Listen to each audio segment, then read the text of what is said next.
Your attention, please. For the first time ever on network television, the following cartoon will be presented in Screamo-Vision. A byproduct of Holland's vast tulip industry, Screamo-Vision heightens your viewing experience by prompting you when to scream. Let's try it now. Scream. Ah! Good. And now we proudly present the following cartoon in Screamo-Vision.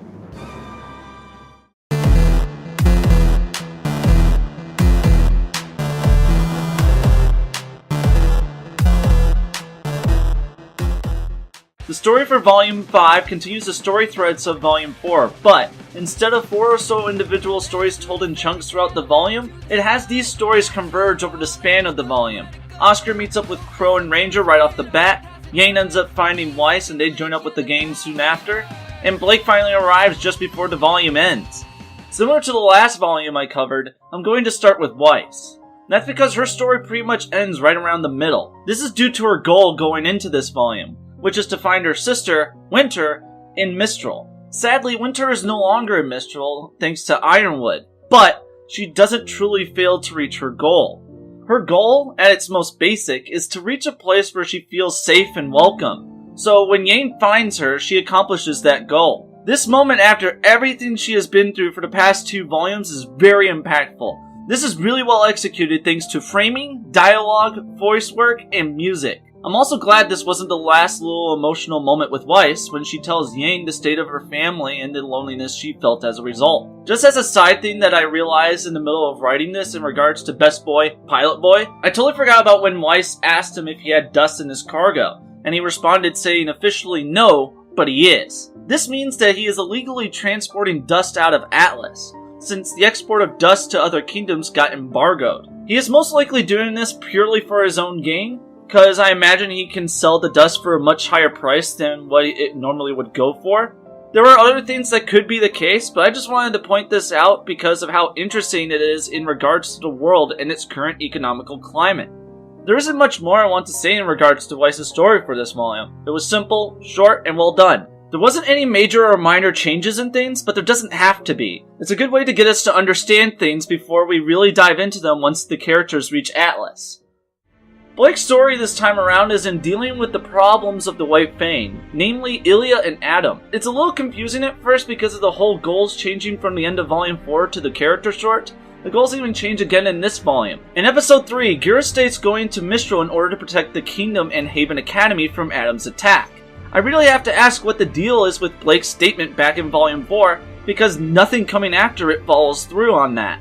I'm at least happy to finally get confirmation about the White Fang's location being in the continent of Anima. It's easily something I could have guessed thanks to the World of Remnant about Mistral and where we see Hazel for the second time in Volume 4, but this just never got touched on in that volume, and Hazel could just be in the middle of crossing the continent. I really do like Ilya's story in this volume combined with what we got in the Blake character short. Ilya's just a kid who wanted to connect and be around humans, but lost both her parents to a horrific accident and the humans she was around didn't care and laughed it off. She is extremely frustrated and isn't able to fully deal with her emotions and cope with the loss of her parents. She just doesn't have any parental or guardian figure who can help and guide her through them.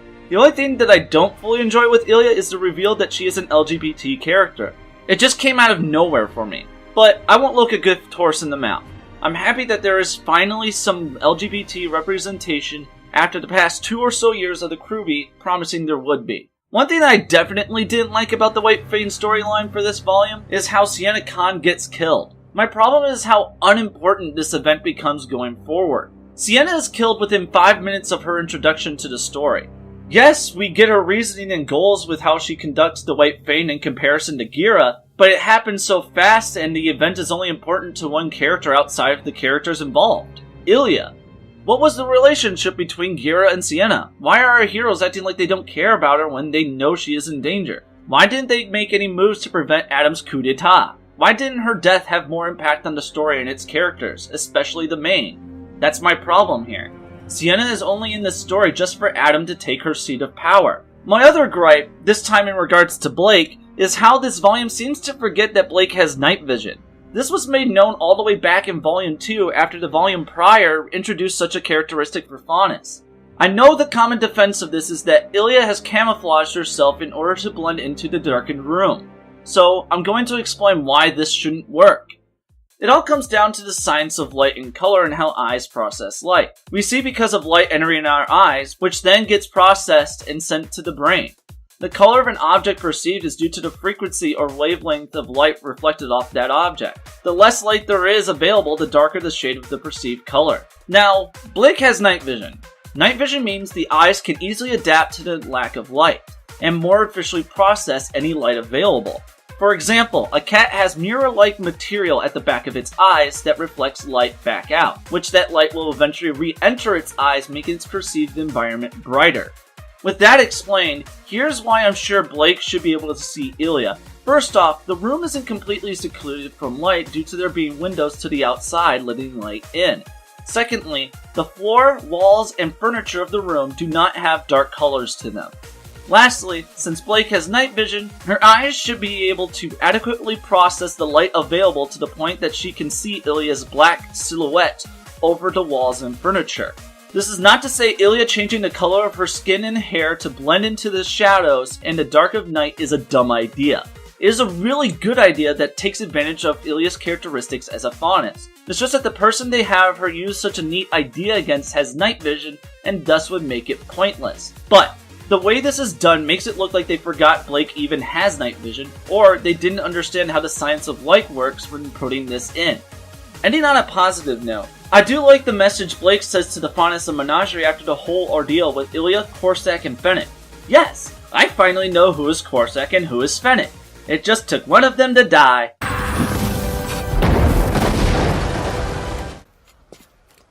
Was it worth it? Yes. Yate's story is probably the one I like the most out of all the main characters, especially early on. I really like how Yane took Ty's lesson to heart and went to her mom to get a direct line to Ruby. She could have gone directly to Mistral and spent time searching for Ruby there. But instead she goes to Raven, who can create a portal that would bring her to Crow, who would end up bringing her to Ruby. She essentially killed two birds with one stone. Was that pun intended? You decide! One thing I think was handled a little poorly is Yane's twitch in her left hand. It does address the issue I and many others had with Volume 4 and how Yane's PTSD and depression was handled, but it almost pulls the same mistake. This aspect didn't come into play during the battle at Haven for the final couple of episodes. But for the last episode, Raven mentions that Yane is shaking while calling Raven out on her bullshit. So I was happy to look back at that scene and find that her hand is indeed shaking. I'm just disappointed in how this twitch didn't negatively affect her while she was fighting the important battle in the main hall.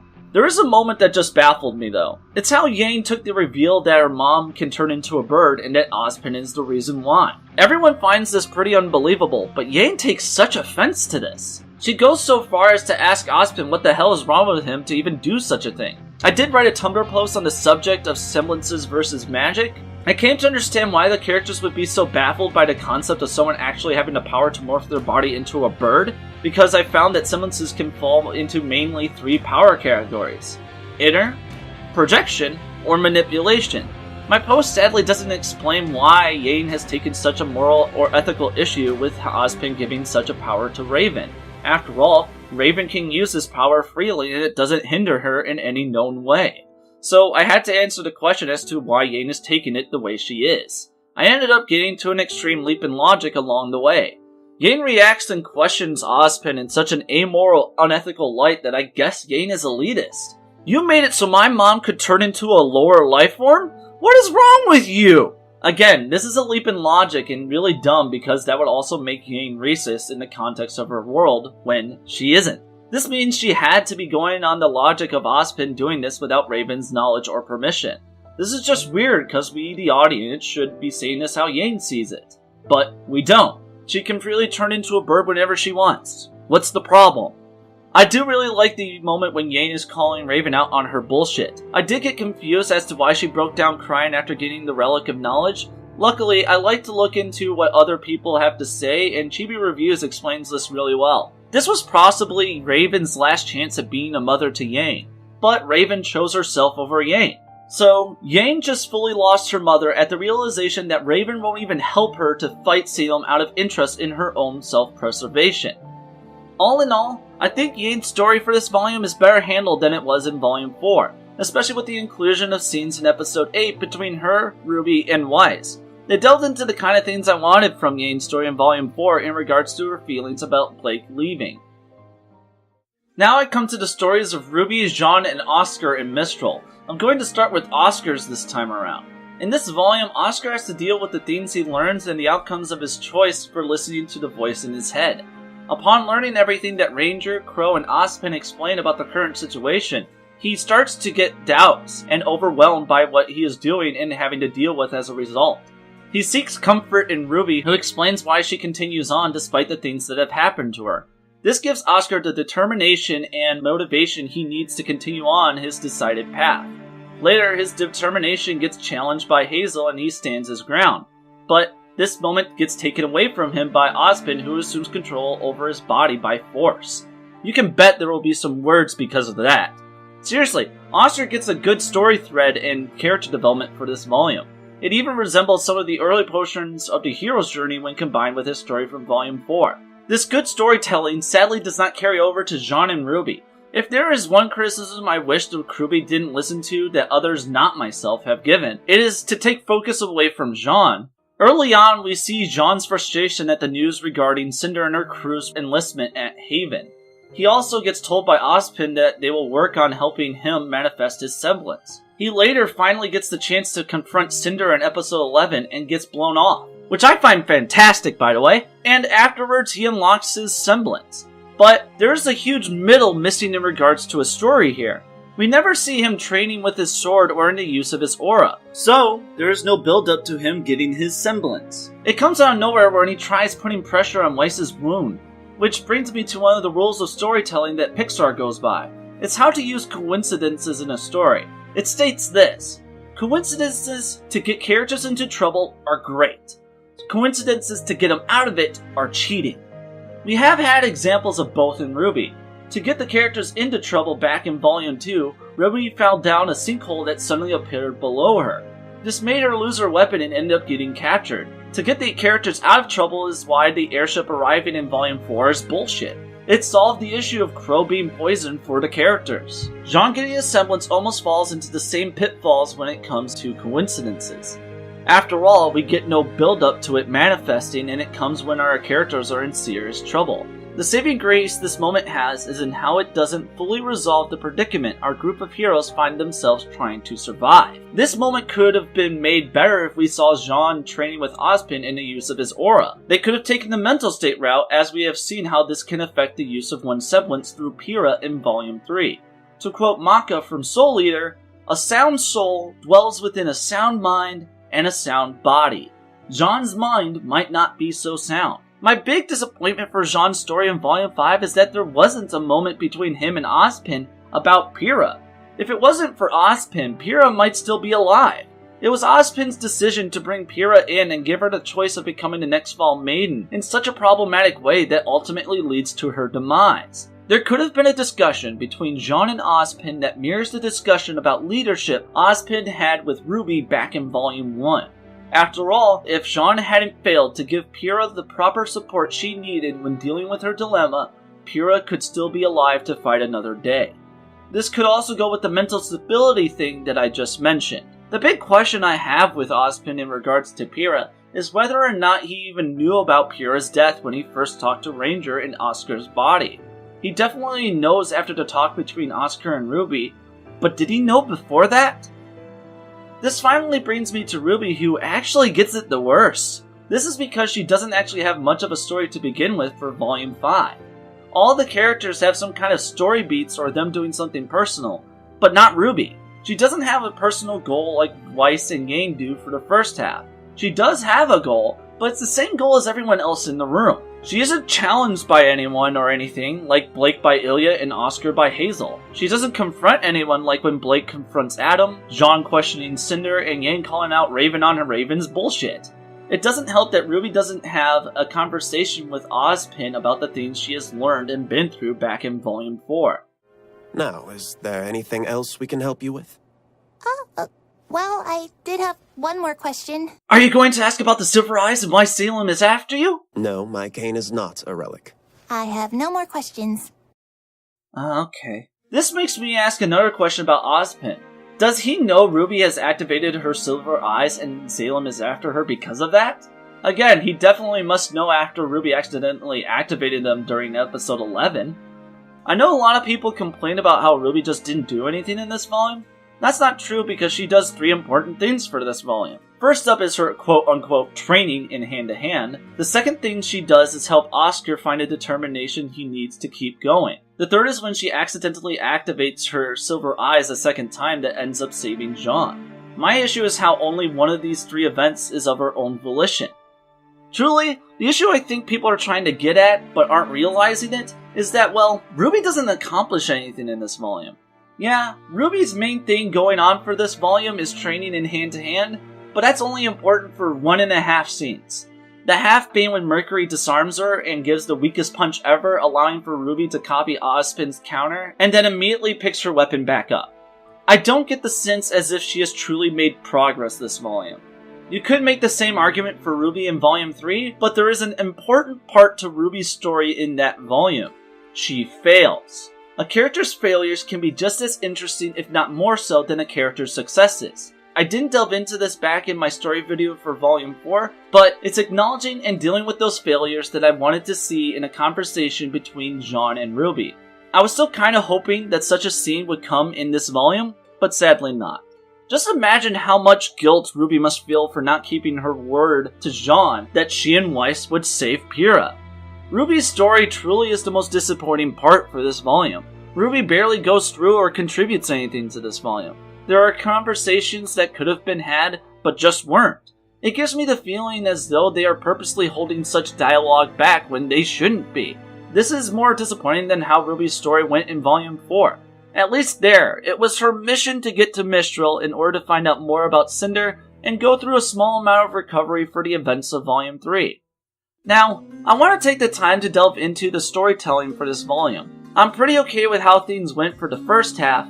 My biggest gripe was the handling of Sienna Khan, as I mentioned earlier. Other things just caused me to pose a question. How does Jean know anything about Yane's mom being Raven? Is that human press attending Ghira's speech in episode 3? If so, how did they learn about this? Communication between kingdoms and such is impossible at this time, right? Stuff like that. The problem in Volume 5 storytelling comes in the second half.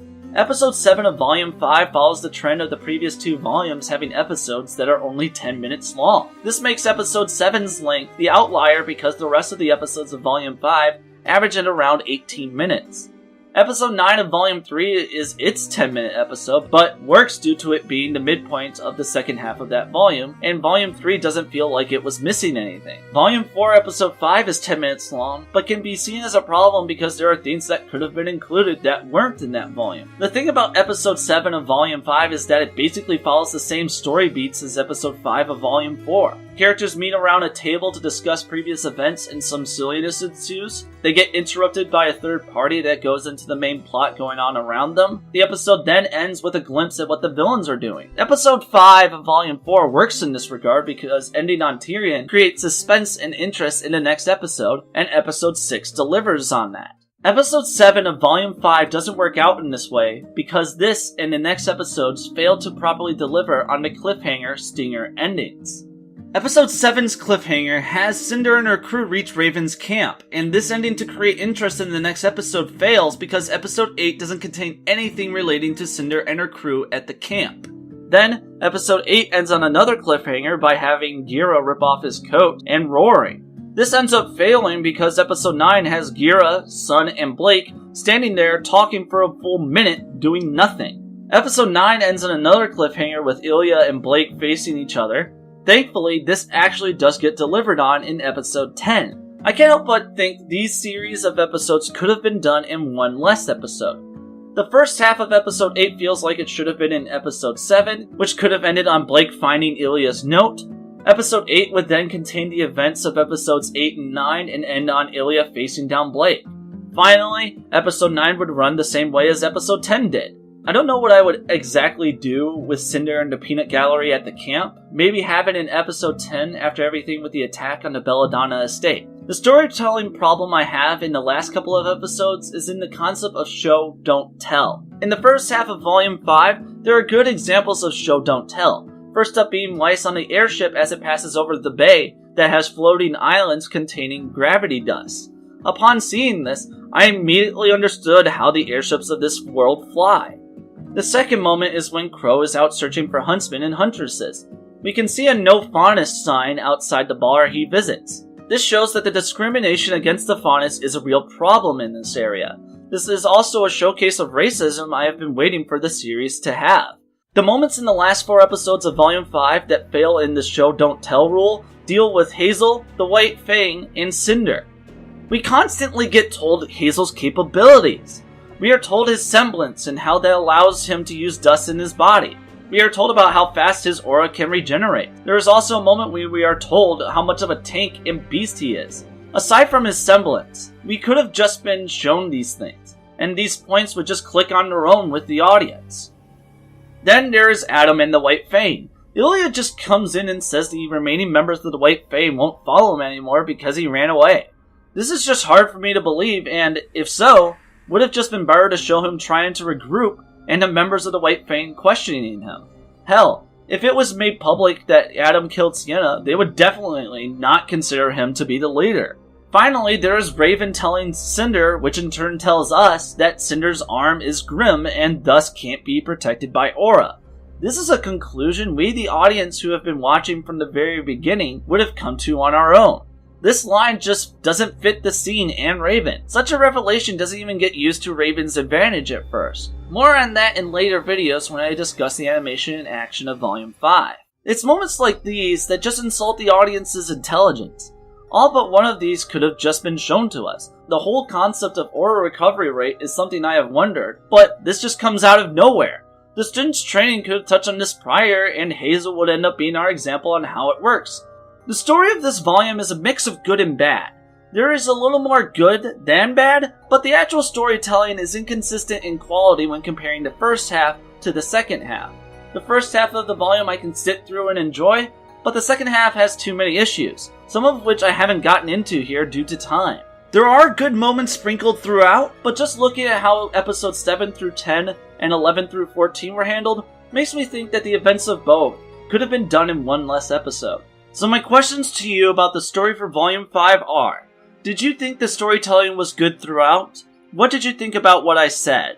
What story threads did you or didn't you enjoy? What were some of your favorite character moments? You can answer these in the comments below or message me your responses on Tumblr.